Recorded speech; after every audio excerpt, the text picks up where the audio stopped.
Hey, I'm Michael Sazin, the Parrot Wizard, and I've got Truman, my Cape Parrot, today.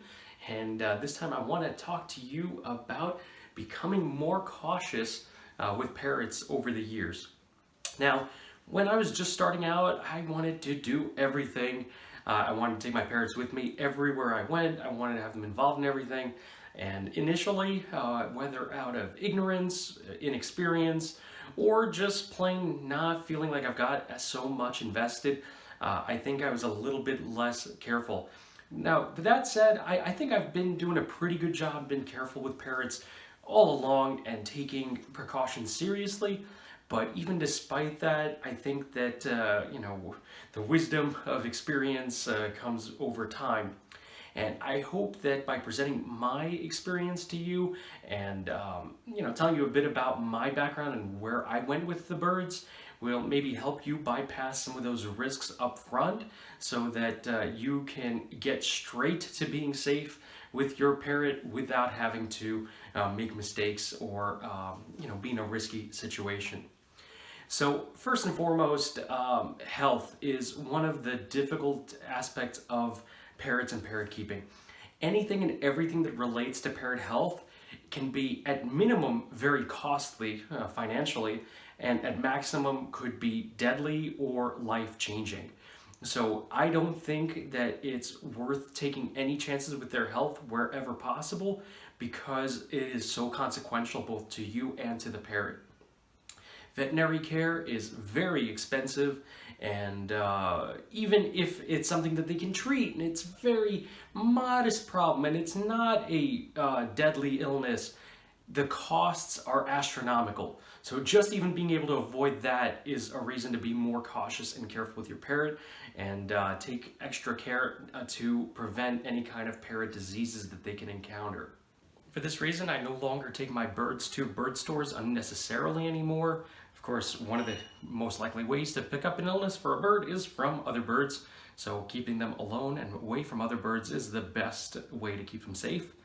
Likewise, if I'm ever adding another parrot to my flock, I make sure to follow quarantine procedures for the sake of their health and the new member. The other aspect of health that can be quite consequential and affect them in the long run is injuries.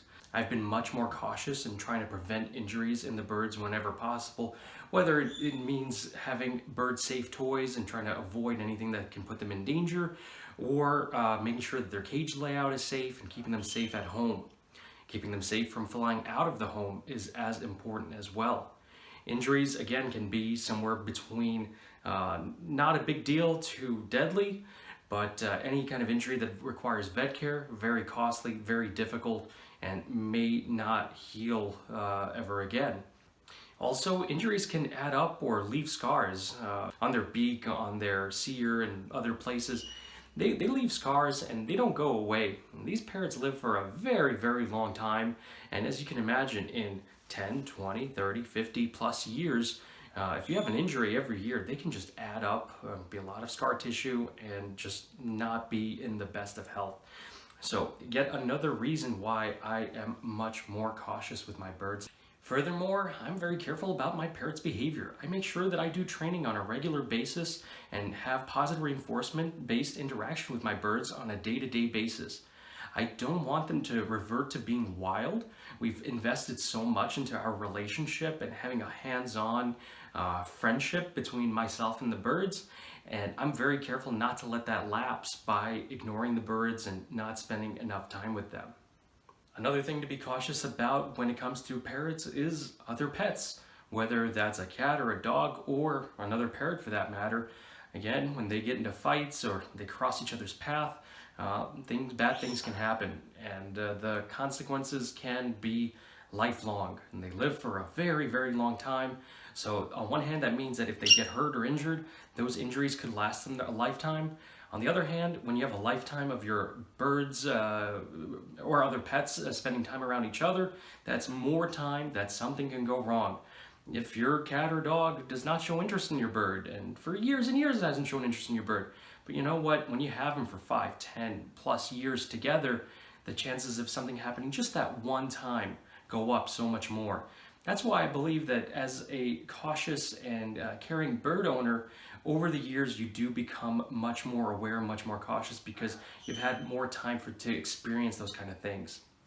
Also, being in the parrot community for more years, you hear more stories, you encounter more people that have had tragic, dire, or just very unpleasant situations.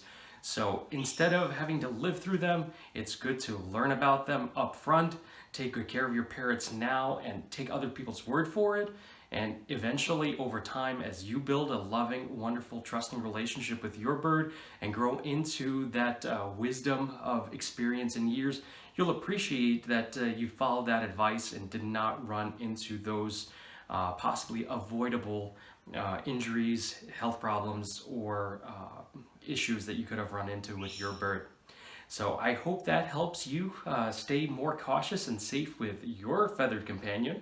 Leave me a comment, let me know about some of the things that you used to do with your bird that maybe you regret and realize that you shouldn't do anymore. And you can check out my complete collection of Parrot Wizard videos going back for over 10 years and learn my archive, see some of the things I used to do with my birds that maybe I don't do anymore. And you could learn all that at parrotwizard.com. Thanks for watching. See you next time.